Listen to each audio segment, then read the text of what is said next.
Hi hello అండి, నమస్తే. ఎలా ఉన్నారు? బాగున్నారా? Welcome back Yaseen YouTube channel.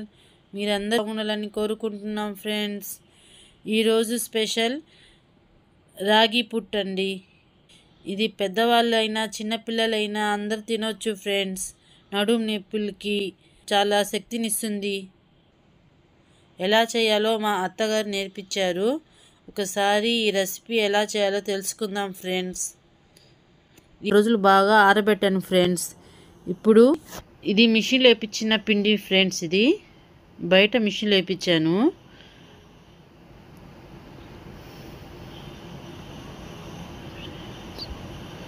ఇప్పుడు కొద్దిగా నీళ్లు వేసుకుందాం. మోతాదు ప్రకారం కొద్దిగా నీళ్లు వేసుకుని కలుపుకుంటూ వస్తాం ఫ్రెండ్స్. ఎక్కువ వేసేసి లుండలు చేయకూడదు, కొద్దిగా వేసుకోవాలి. చూడండి ఫ్రెండ్స్, కొద్దిగా వేసుకొని బాగా కలుపుకున్నాము. ఇప్పుడు పొడిగా ఉండాలి ఫ్రెండ్స్. ఇలా చేస్తే ఇలా ఉండాలి.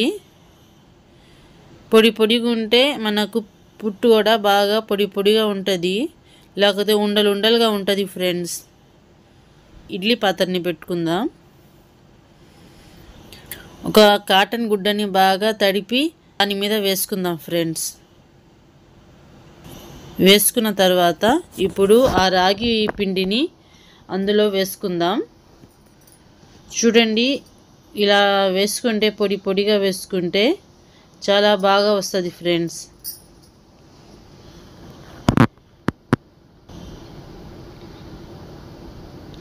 చూసుకోండి ఫ్రెండ్స్, ఉండలు లేకుండా చూసుకోండి. తర్వాత దాని మీద తడిపిన గుడ్డ వేసుకోవాలి ఫ్రెండ్స్. పిండి వేసి దాని పక్కల్లో ఉండే గుడ్డ వేసుకోవాలి. దాని మీద వేసుకొని ఇప్పుడు మూత వేసేసుకుందాం. ఒక 15 నిమిషాలు బాగా ఉడకనిద్దాం ఫ్రెండ్స్. సిమ్లో కాకుండా ఫుల్లో పెట్టుకోండి పొయ్యిని. ఒక 15 నిమిషాలు అయిపోయింది ఫ్రెండ్స్. ఇప్పుడు చూసుకుందాం ఎలా అయిందో, రెడీ అయిందో లేదో చూసుకుందాం ఫ్రెండ్స్. చూడండి, వేడిగా ఉంది, రెడీ అయిపోయింది. చూడండి ఫ్రెండ్స్, పొడిగా ఉంది కదా. ఇలా పొడిగా ఉంటే చాలా టేస్ట్గా ఉంటుంది. లుండలు లేకుండా పొడిగా ఉన్న బాగా ఉంటుంది. ఇప్పుడు ఒక పెద్ద ప్లేట్లో వేసుకుందాం ఫ్రెండ్స్. వేడిగా ఉన్నప్పుడే వేసుకోవాలి. కాలుతుంది, అందుకని చెంచాతో వేసుకుంటున్నాను. దీన్ని పొడిగా చేసుకోవాలి ఫ్రెండ్స్. చూడండి, ఇప్పుడు దీంట్లో వేసుకునే పదార్థాలు చక్కెర ఫ్రెండ్స్. 1/2 కిలో పిండికి 1/4 కిలో చక్కెర. మనకు టేస్ట్ ఇంకా తీయగా కావాలన్నా కూడా వేసుకోవచ్చు.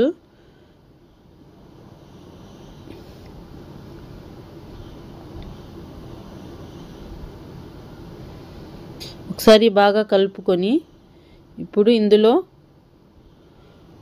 తురిమిన పచ్చి కొబ్బరి వేసుకుందాం. పచ్చి కొబ్బరి ఫ్రెండ్స్, ఇది వేసి ఇంకా టేస్ట్గా ఉంటుంది. ఎండి కొబ్బరి కన్నా పచ్చి కొబ్బరి అయితే చాలా టేస్ట్గా ఉంటుంది ఫ్రెండ్స్. ఒకసారి అన్నీ వేసుకొని బాగా కలుపుకుందాం.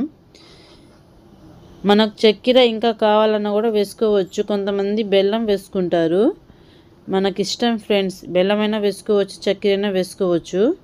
ఇందులో టేస్ట్ కోసం కొద్దిగా నెయ్యి వేసుకుందాం. ఒక 2-3 స్పూన్లు నెయ్యి వేసాను ఫ్రెండ్స్. వేసుకొని ఒకసారి బాగా కలుపుకుందాం. మా పిల్లలు ఇంకా తీయగా కావాలంటే కొద్దిగా ఇంకా చక్కెర వేసాను. ఒకసారి బాగా కలుపుకుందాం ఫ్రెండ్స్. ఇది మా అత్తగారు నేర్పించారండి మాకు. ఇదంటే మా ఇంట్లో అందరికీ చాలా ఇష్టము. శరీర బలానికి కూడా చాలా మంచిది. ఇది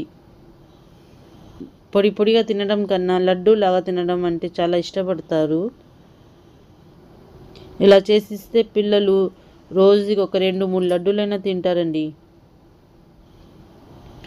పిట్లాగా వేసిస్తే వాళ్ళు కొద్దిగా తినేసి చాలంటారు.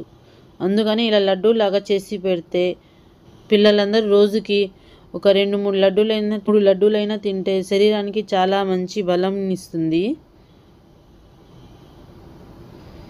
ఇలా చేసిస్తే మా పిల్లలకి చాలా ఇష్టం ఫ్రెండ్స్. ఇది చూడండి ఫ్రెండ్స్, రెడీ అయిపోయాయి లడ్డూలు. పెద్దవాళ్ళకి చిన్నపిల్లలు అందరూ తినవచ్చు. ఇవి శరీరానికి చాలా మంచిది. అన్ని విటమిన్స్లు ఉంటాయి దీంట్లో. తప్పకుండా అందరూ తినండి ఫ్రెండ్స్. మా ఇంట్లో మా అత్తగారు నేర్పించినట్లు చేశాను ఫ్రెండ్స్. ఇది మా ఇంట్లో అందరూ చాలా ఇష్టంగా తింటారు. మా ఇంట్లో అందరి పిల్లలకి చాలా ఇష్టం ఇది. వారానికి 2-3 రోజులైనా చేస్తాను. చాలా ఇష్టంగా తింటారు. ఇలా లడ్డూలు చేసి ఫ్రిడ్జ్లో పెట్టుకున్న ఒక వారానికైనా నిల్వ ఉంటాయి. ఇవి ఏం కావు. పచ్చి కొబ్బరి వేసామని పాడైపోతాయి అనుకోకూడదు. బాగానే ఉంటాయి. ఫ్రిడ్జ్లో పెట్టుకోండి, టేస్ట్గానే ఉంటాయి. ఇలా మా వీడియోని చూసినందుకు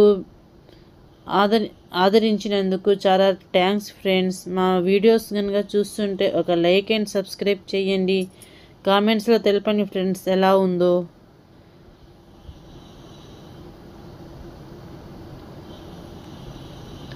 షేర్ చేయండి ఫ్రెండ్స్ ఇంకొకరికి. థ్యాంక్ యూ అండి.